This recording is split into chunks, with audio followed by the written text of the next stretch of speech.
And so, my fellow Americans, ask not what your country can do for you, ask what you can do for your country.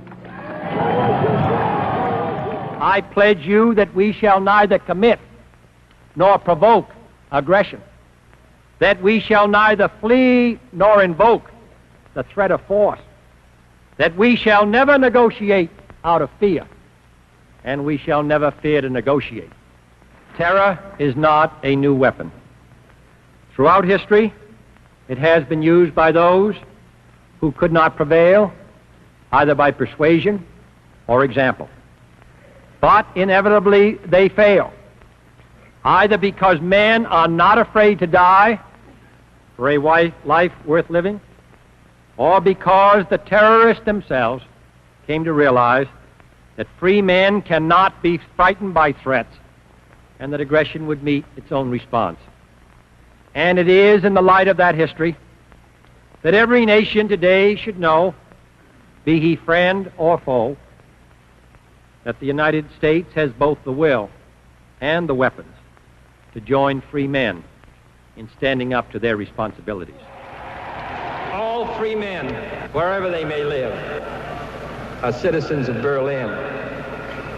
And therefore, as a free man, I take pride in the words, Ich bin ein Berliner. The path we have chosen for the present is full of hazards, as all paths are. But it is the one most consistent with our character and courage as a nation and our commitments around the world. The cost of freedom is always high, but Americans have always paid it. And one path we shall never choose, and that is the path of surrender or submission. We choose to go to the moon. We choose to go to the moon in this decade and do the other things, not because they are easy, but because they are hard.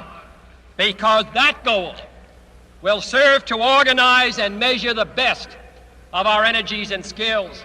Because that challenge is one that we're willing to accept, one we are unwilling to postpone, and one we intend to win, and the others too. I believe in an America where the separation of church and state is absolute, where no Catholic prelate would tell the president, should he be Catholic, how to act, and no Protestant minister would tell his parishioners for whom to vote, where no church or church school is granted any public funds or political preference, and where no man is denied public office merely because his religion differs from the president who might appoint him or the people who might elect him.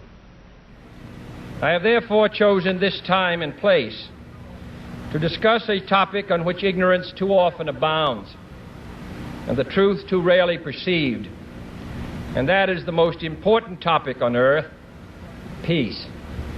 What kind of a peace do I mean, and what kind of a peace do we seek? Not a Pax Americana, enforced on the world by American weapons of war, not the peace of the grave or the security of the slave.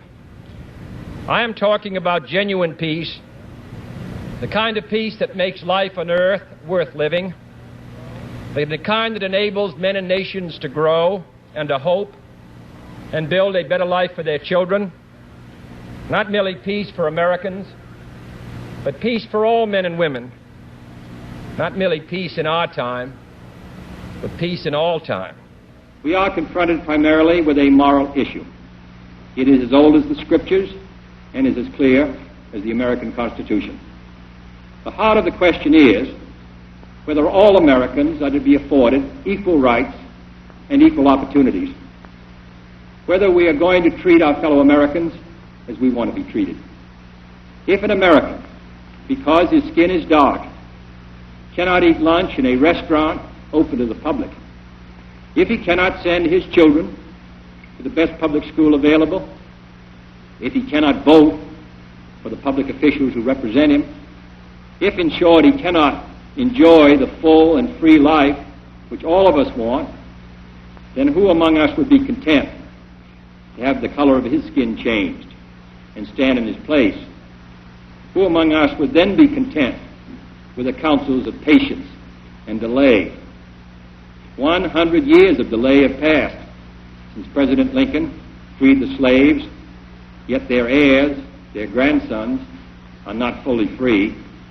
They are not yet freed from the bonds of injustice. They are not yet freed from social and economic oppression.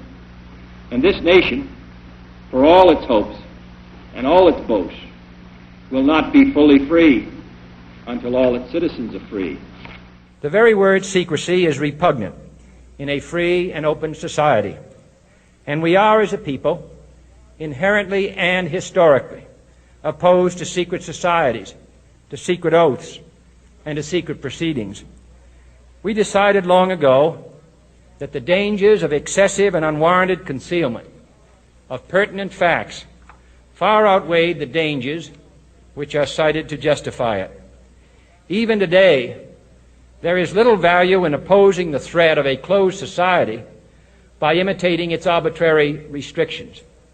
Even today, there is little value in ensuring the survival of our nation if our traditions do not survive with it. And there is very grave danger that an announced need for increased security will be seized upon by those anxious to expand its meaning to the very limits of official censorship and concealment. That I do not intend to permit to the extent that it's in my control.